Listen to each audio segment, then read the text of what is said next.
wabarakatuh. Perkenalkan, nama saya Bilan Safila Rahma dari Prodi Ilmu Komputer 4B dengan NIM 230508881. Di sini saya akan mempresentasikan tugas desain pemrograman berorientasi objek yang diberikan oleh Bapak Iksan Maulana Eskom MTI. Ini judulnya ada pengantar OOP dan UML dan keunggulan desain OOP. Pemrograman berorientasi objek (OOP). OOP adalah singkatan dari Object Oriented Programming, yaitu suatu metode pemrograman yang fokus atau berorientasi pada objek. Tujuan dari dirancangnya OOP adalah membantu para developer dalam mengembangkan model yang sudah ada di kehidupan sehari-hari. Konsep dasar OOP. Yang pertama ada kelas atau cetak biru atau template yang mendefinisikan atribut dan metode. Yang kedua ada objek, instansiasi dari kelas yang memiliki data dan dapat melakukan aksi tertentu. Yang ketiga ada atribut, karakteristik atau data yang dimiliki objek. Yang terakhir ada metode, fungsi atau aksi yang bisa dilakukan oleh objek. UML, Unified Modeling Language. Pengertiannya yaitu bahasa permodelan standar yang digunakan untuk merancang, menganalisis, dan mendokumentasikan sistem perangkat lunak. Tujuannya menyediakan gambaran visual tentang struktur dan perilaku sistem. Contoh diagramnya ada use case diagram, sequence diagram, dan activity diagram. Manfaat penggunaan UML ada komunikasi untuk memudahkan diskusi antar tim, dokumentasi untuk menjadi panduan visual dalam pengembangan sistem. Yang ketiga, analisis kebutuhan, meminimalisir kesalahan desain dengan visualisasi yang jelas. Hubungan antara OOP dan UML. Yang pertama, OOP fokus pada konsep kelas, objek, dan interaksi antar objek.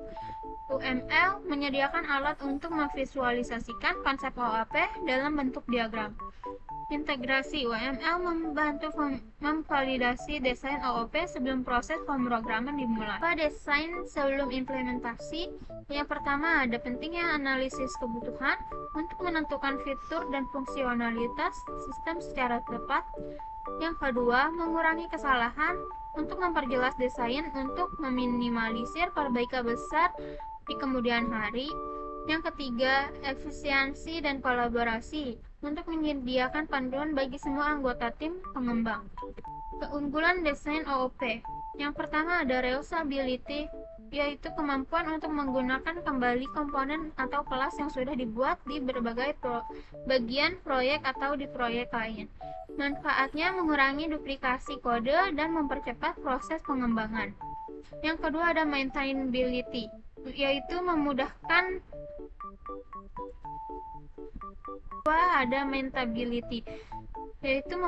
dalam memelihara dan memperbaiki kode program.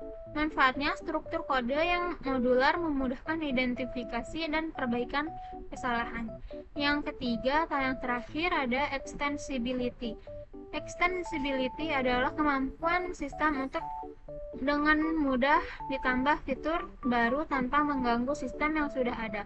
Manfaatnya, sistem dapat berkembang seiring dengan kebutuhan tanpa merombak struktur dasar. Studi kasus penerapan OOP dalam proyek nyata. Contoh proyeknya ada sistem e-commerce, yaitu model produk, kategori, dan pembayaran dapat dibuat sebagai kelas yang reusable. Yang kedua ada perbaikan bug atau penambahan fitur seperti diskon dapat dilakukan secara terisolasi. Manfaatnya, peningkatan efisiensi, memudahkan pengembangan, dan penyesuaian sistem dengan kebutuhan pasar. Kesimpulannya, OOP adalah paradigma dasar untuk pengembangan sistem yang terstruktur dan modular. UML adalah alat bantu visual untuk memodelkan konsep OOP. Reusability memungkinkan penggunaan kembali komponen yang sudah ada. Maintainability memudahkan perbaikan dan pengembangan kode. Extensibility membuat sistem mudah untuk ditambah fitur baru. Sekian, terima kasih. Mohon maaf bila ada kesalahan dalam penulisan. Wassalamualaikum warahmatullahi wabarakatuh.